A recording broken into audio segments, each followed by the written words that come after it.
Lima, কি ব্যাপার? ওর ওড়না এখানে?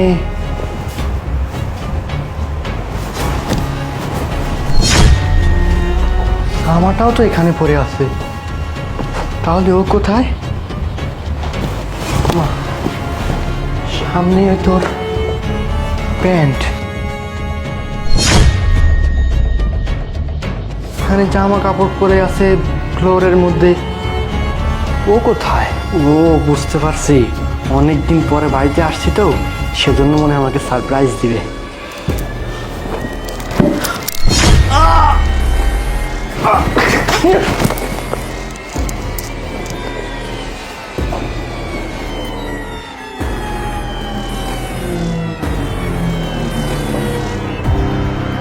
বেরো বেরো তাড়াতাড়ি। আরে, হয়ে গেছে? হ্যাঁ হ্যাঁ, কাজ হয়ে গেছে। শোনো না, এখানে আর বেশি দেরি করো না, তুমি তাড়াতাড়ি যাও, আর আমিও ওইদিকে গিয়ে ড্রেসটা চেঞ্জ করি। ঠিক আছে, আমি তাহলে চলে গেলাম। হ্যাঁ, আচ্ছা আচ্ছা।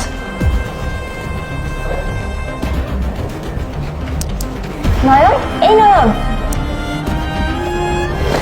নয়ন ওঠো। আরে কি ব্যাপার, তুমি অজ্ঞান হয়ে গেছিলে?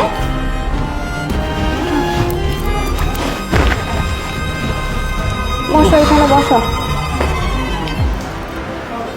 তোমার খারাপ লাগতেছিল নাকি, নাকি আমাকে দেখেই তুমি অজ্ঞান হয়ে গেলা? আরে না, আমার না শরীরটা খুব খারাপ, সেজন্যই তো ছুটি নিয়ে বাসায় আসছি। ও কিছু বুঝলাম না, বাড়িতে এসে হঠাৎ করে অজ্ঞান হয়ে পড়ে গেছি। ও, বুঝতে পারছি। তুমি এই যে রোদ দিয়ে আসতো না, এখন তো অতিরিক্ত রোদ, তারপরে গরম, গরমে তোমার শরীরটা খারাপ হয়ে গেছে, বুঝতে পারছো? তুমি তো অনেক ক্লান্ত, বুঝতে পারছিস। তুমি বসো, আমি তোমার জন্য জুস বানিয়ে নিয়ে আসি, ঠিক আছে? এই থাম, তোর জুস বানাতে যেতে হবে না। তুই তো একটা কাল নাগিনী শয়তান রে। হ্যাঁ, আমি এত দিন পরে বাড়িতে আসতেছিলাম, আর বাড়িতে আসার সময় তুই আমাকে দেখে কতটা অবাক হোস, কতটা রিয়েকশন হোস, সেটা দেখার জন্য আমি ভিডিও করতে করতে আসছিলাম। তুই আমাকে মেরে এখানে ফেলে তোর বয়ফ্রেন্ডকে নিয়ে রঙ্গলীলা করতেছিলি না? কি কি কি কি বলতেছো তুমি হ্যাঁ? এসব? আমি এসব কি বলতেছিলি? আমি ভিডিও অন করে বাড়িতে আসতেছিলাম, যে তুই আমাকে দেখে কতটা অবাক হয়ে যাস, হঠাৎ করে বাড়িতে আসতেছিলি, সেই মুহূর্তটাকে ধরে রাখার জন্য আমি ভিডিও করতেছিলাম। ভিডিও করতে করতে বাড়িতে ঢুকলাম, দেখলাম তোর ড্রেস পরে আসে।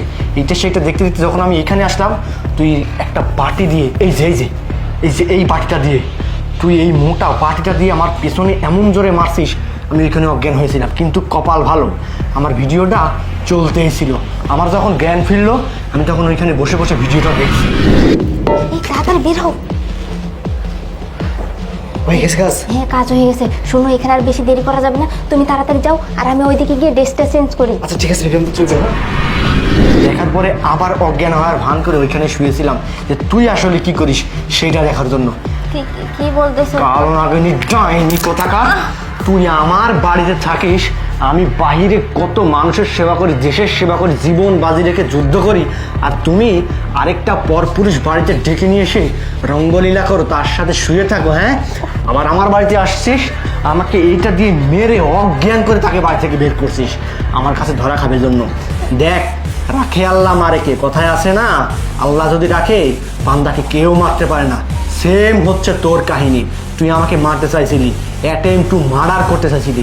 বের হ, দেখ তুই আমার বউ, আমি তোকে, বের হ আমার বাড়ি থেকে, বের হ। মাফ করে দাও না, এবারের মতো আমার ভুল। এই, তোকে মাফ করে দিব মানে? তোকে যদি মাফ করে দিই না, উপরওয়ালা আমাকে ক্ষমা করবে না। তুই যে পাপ করছিস না, এই পাপের কোনোদিন ক্ষমা হয় না। তুই আমার বিশ্বাস নিয়ে খেলছিস, আমাকে পিঠ পিছন থেকে ছুরি মেরে আমাকে জীবন্ত হত্যা করছিস তুই। বেরো আমার বাড়ি থেকে, বেরো তুই, বেরো। এই মুহূর্তে বের হয়ে যাবি, তোর মুখ যাতে আমি আর জীবনে না দেখি। কাল লাগেনি